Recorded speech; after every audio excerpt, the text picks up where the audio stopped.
bags of power because we are kings and our words matter.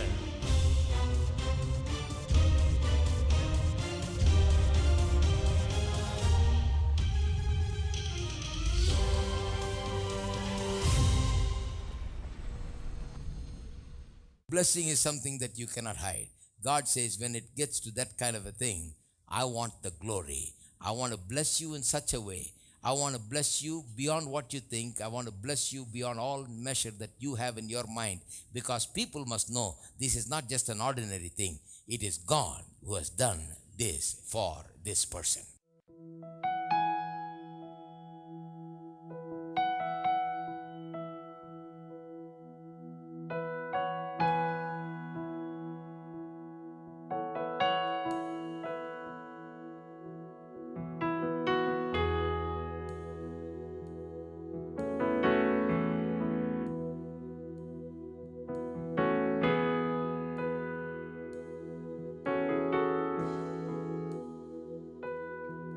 Jesus, you are my King. Jesus, you are my King. Jesus, you are my King. Jesus, you.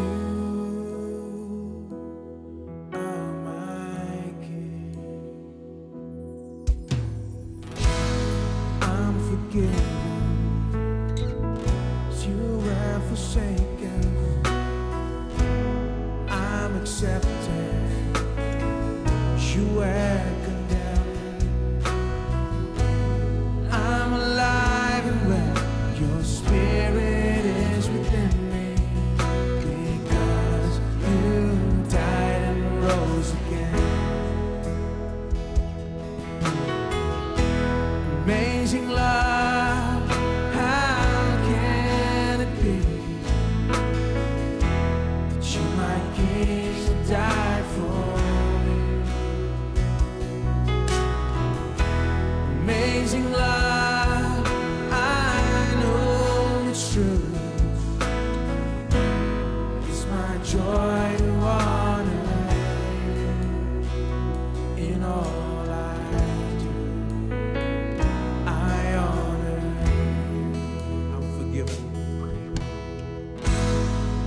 Forgiven because you were forsaken, I'm accepted. You were condemned, I'm alive and well. Your spirit is within me, because you died and rose again. Amazing love,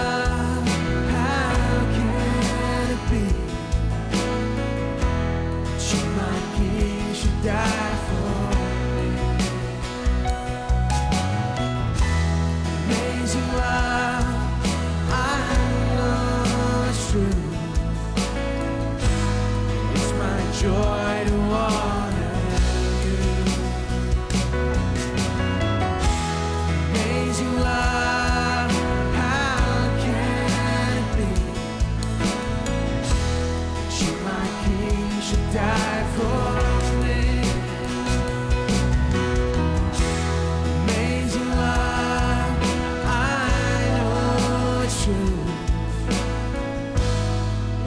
Joy to honor you in all I do.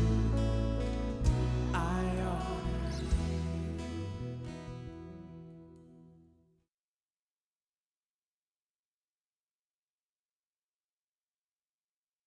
How do you approach your problems?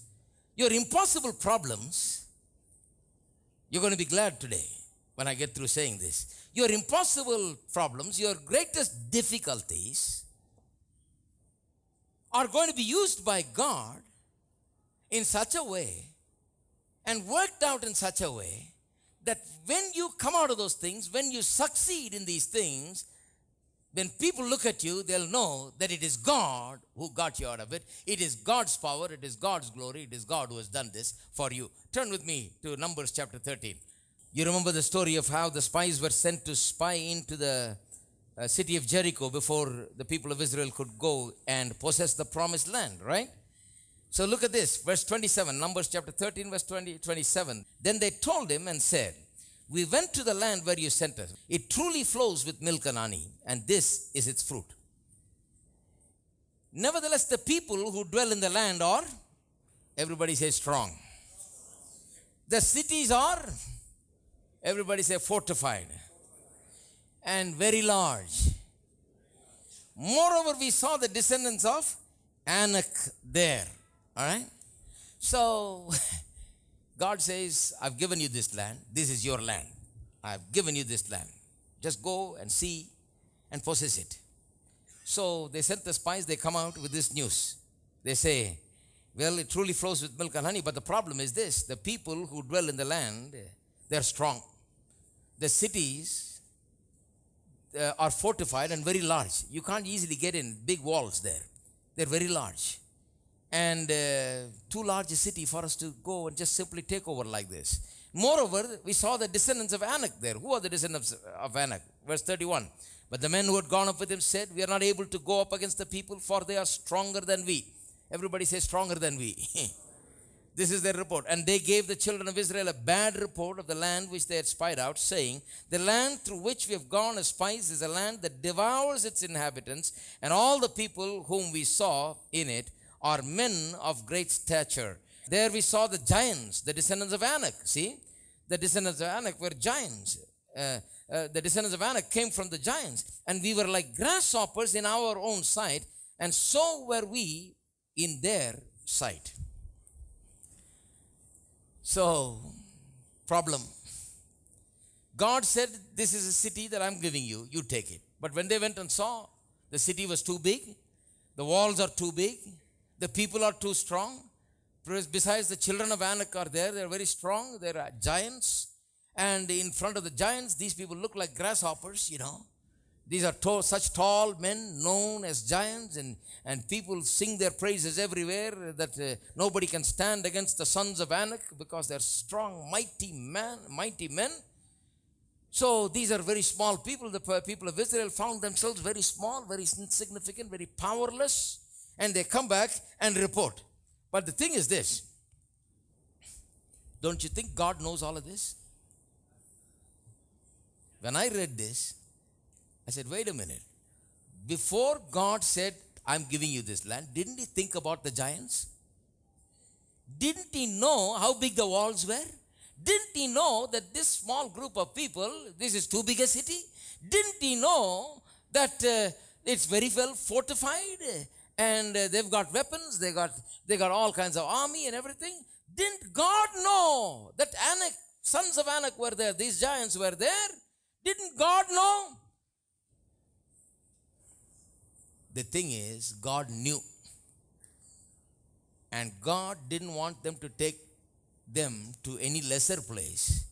He wants them to go and attack these guys and possess this city, this impossible city, this fortified city, this large city with large men, giant-like men. He wants them to go possess it so that when they possess it, nobody among themselves will say, it's us, our strength has done it. And nobody around them will say, it is these people that are mighty that have come and done it. They'll all say, it is the Lord God of Israel that did it. Purposely. That's the thing. Purposely, he takes them there.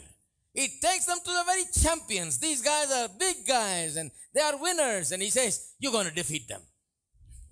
I want you to defeat them because it seems impossible. That's good, because then you'll know it's me. Then everybody will know it's me. Then all the glory will come to me. Then everybody will know that God has blessed you, that God is on your side. They'll know about the Lord God of Israel. Deuteronomy 7. Verse 1 and 2. When the Lord your God brings you into the land which you go to possess, and has cast you out, and has cast many nations out before you, the Hittites, the Girgashites, and the Amorites, and the Canaanites, and the Perizzites, and the Hivites, and the Jebusites, 7 nations greater and mightier than you. How do you like that? God has got it all planned. He says, the only route I'm taking you is, I'm going to take you the way where you will battle giants that are bigger than you. I've got it all planned, he says.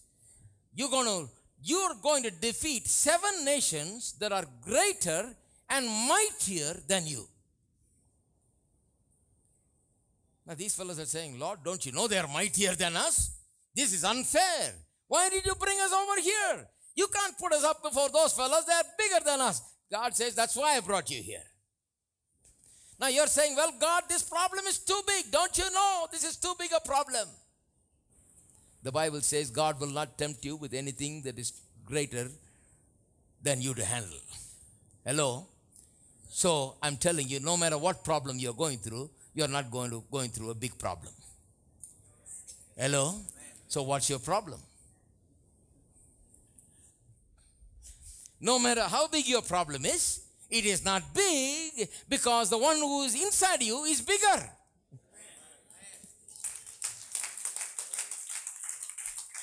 How are you going to learn about the one who's inside of you that's bigger? How are you going to become conscious of that?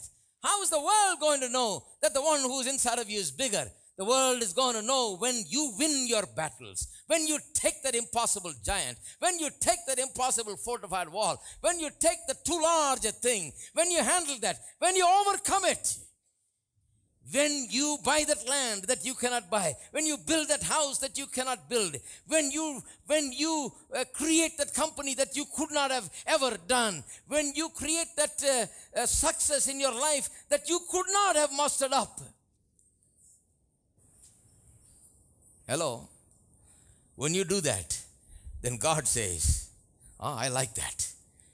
I want you to do that. I want you to do something that your clan, your caste, your town, your people, no one among you has ever done. I want you to do it because they must see and know that you belong to God and that you are blessed by God. And here we are worried about our problems. Say, Lord, why am I facing problems that none of my ancestors faced? Because none of your ancestors are going to be as blessed as you are. Amen. None of your ancestors ever came to AFT and listened to a blessing sermon. You are out here. Oh Lord, how big a difficulty. What a great problem. Why have you got me here, Lord? I don't know how I'm going to overcome it. God says, that's the point. I want you to come to a position where you're going to say, how am I going to do it? And then I will do it through you and in you. You will drive them out. You will defeat that enemy so that all will know that it is I who is in you that is greater. I did it, that the glory will belong to me.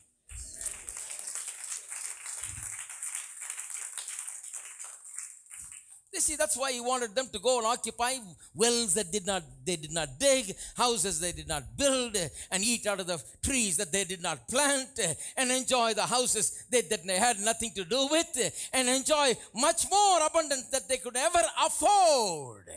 Why? Because then everybody will know that God did it. Hello? People say, well, I can't afford it, brother. That's good. That's what God wants you to have. Because everybody will know God did it.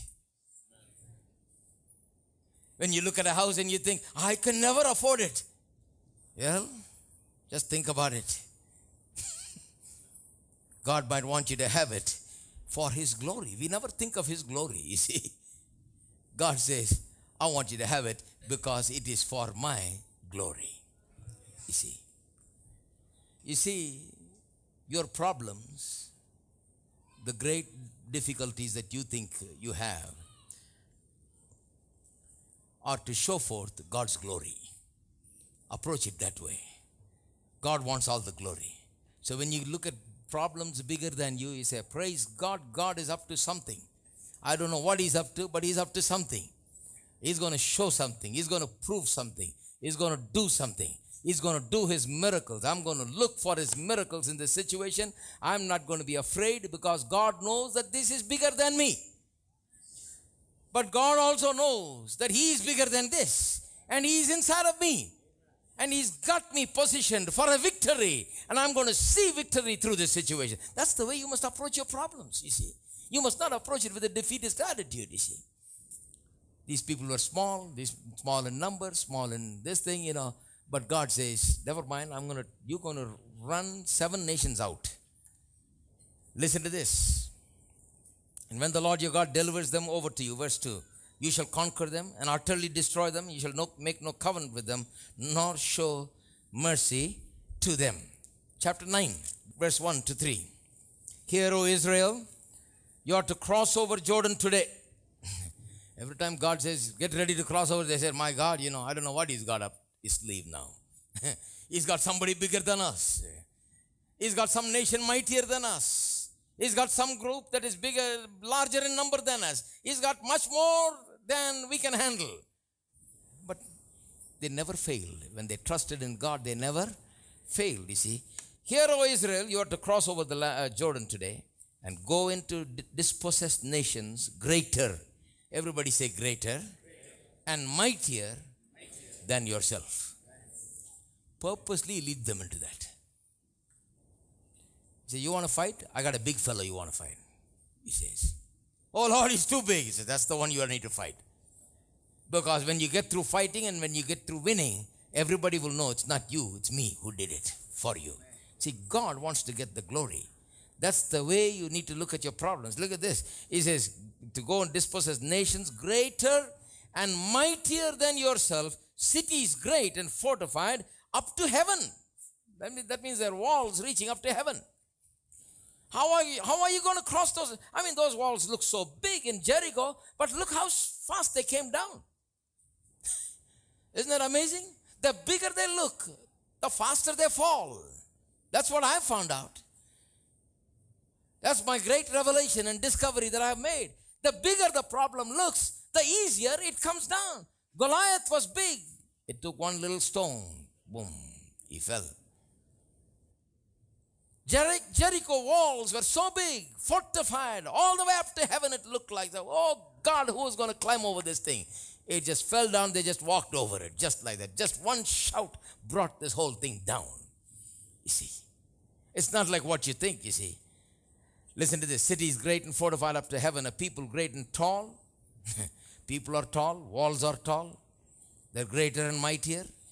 Descendants of Anakim, whom you know and of whom you heard it said, who can stand before the descendants of Anak? Therefore understand today that the Lord your God is He who goes over before you as a consuming fire. He will destroy them and bring them down before you, so you shall drive them out and destroy them quickly. He'll go and bring them down before you. You just drive them out, He says. Isn't that an easy job? He will go, He'll defeat them. He says, you just drive them out. Show them the way out. You just chase them out. I'll defeat them, God says. You just chase them out. I'll give you the pleasure of chasing them out. Small people chasing big giants, you know. Run them out of town. Get them out and possess everything that they possessed, He says. Finally, Deuteronomy 20, verse 1. When you go out to battle against your enemies and see horses and chariots and people more numerous than you. Again, the same problem. When you see that their number is great, see, immediately you start counting. Oh boy, there's 100 over there, we are only 10. There's so many horses over there, look what we've got, you know. When you see horses and chariots and people more numerous than you, do not be afraid of them.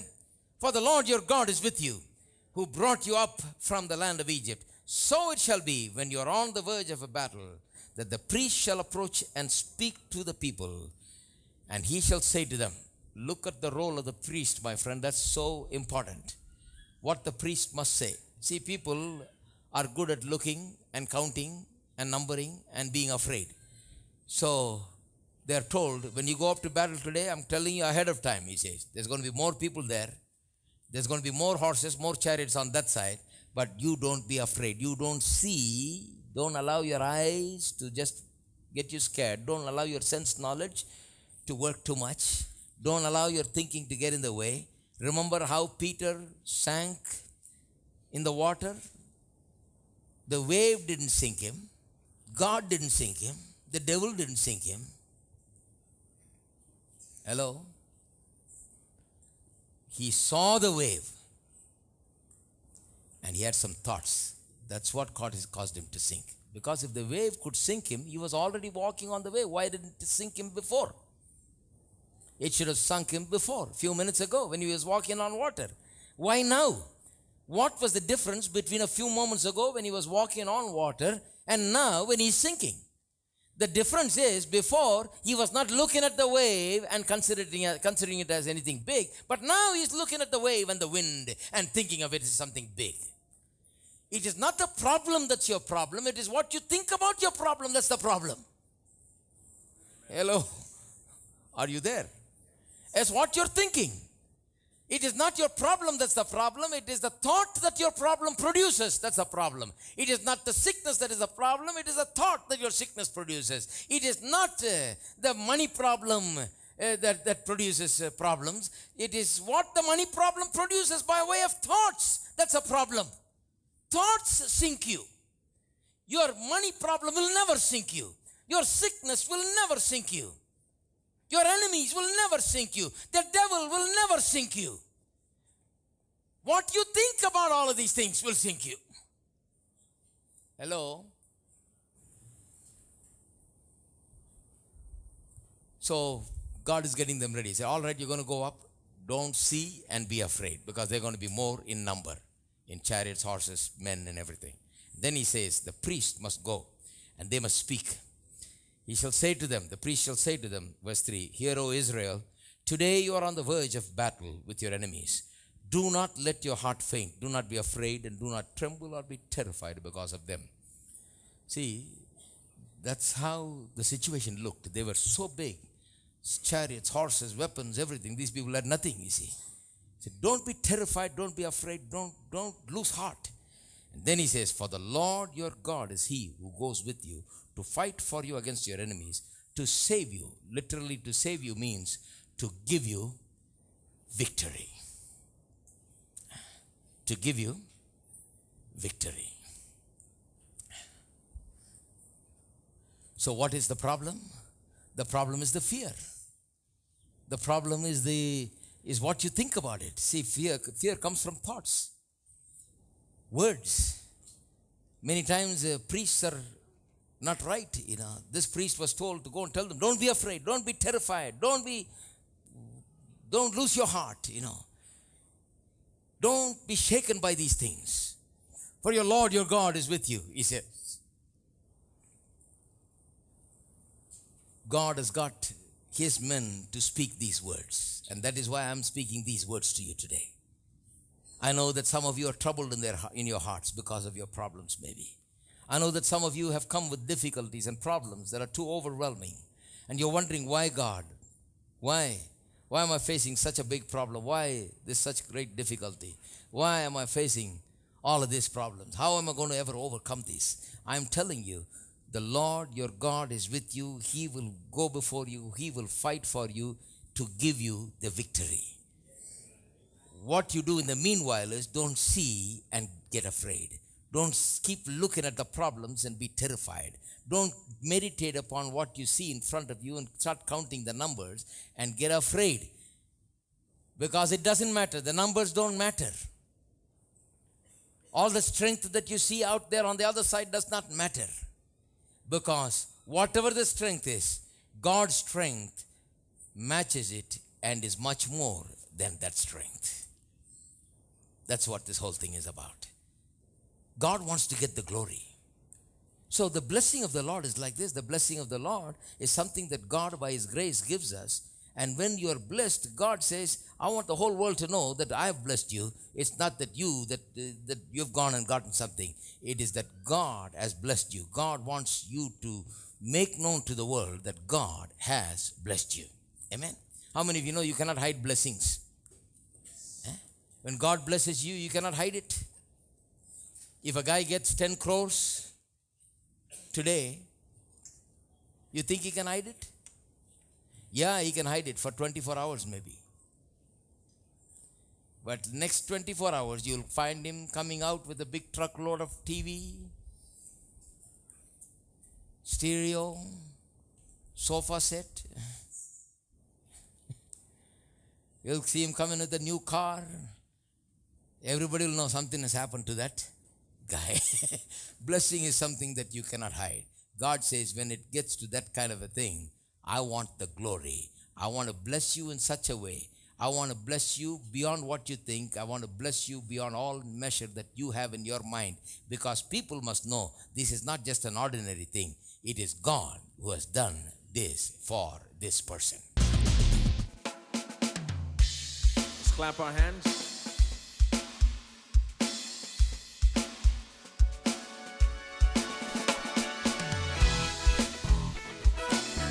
The Bible says, enter his gates with thanksgiving. Enter his gates with thanksgiving. Come into his courts with praise. Enter his presence rejoicing. Singing great and mighty is his name. Praise him with the sound of the trumpet. Praise him with the timbrel and harp. And every creature in heaven and lift the sound of praise. Sing with all their heart. For the Lord is good. For the Lord is good. For the Lord is good. For the Lord is good. For the Lord is good. And his mercy endureth forever. For the Lord is good. For the Lord is good. For the Lord is good. For the Lord is good. For the Lord is good. And his mercy endureth forever. For the Lord is good. And his mercy endureth forever.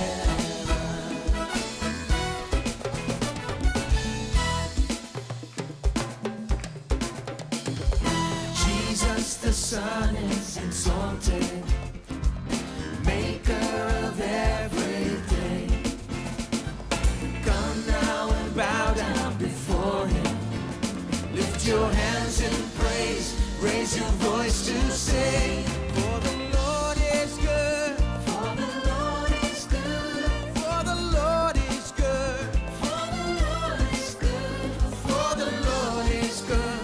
And his mercy endureth forever. For the Lord is good. For the Lord is good. For the Lord is good. For the Lord is good. For the Lord is good. And his mercy endureth forever. For the Lord is good. For the Lord is good. For the Lord is good. For the Lord is good. For the Lord is good. For the Lord is good. And his mercy endureth